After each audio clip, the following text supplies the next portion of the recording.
দৰঙৰ ডিপিলাত নিৰন্তন হেৰাই পুখুৰীত পৰিল চাৰিচকীয়া এল্ট্ৰ 800 বাহন।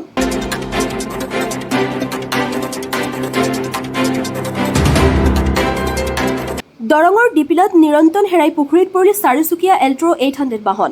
কথম্পি প্ৰাণৰক্ষা মাতৃপুত্ৰৰ।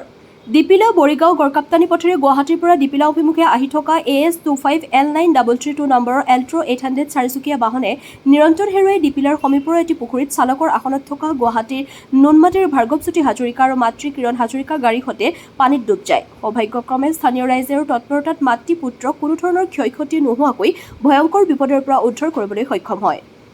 ডিপিলাৰ পৰা সুনীল চহৰীয়াৰ ৰিপৰ্ট AIN লাইভ।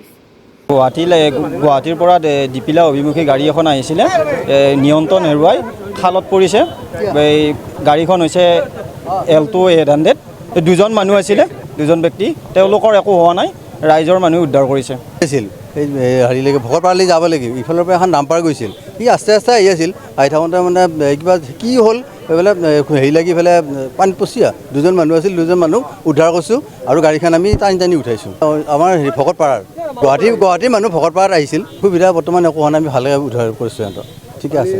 বহুত সময় পানী তলত আছিলে, 1 ঘণ্টামানে হ'ল পানী তলত থাকিব, চব চাই ওলাই যায় ৰোগ লাগি টানা ৰছী দি টানি গাড়ীখন উঠোৱা গৈছে। নাই কৰা নাই। যিকোনো খবৰ আৰু বিজ্ঞাপনৰ বাবে যোগাযোগ কৰক 7896121996 লগতে 7002537271 আৰু 9854011916।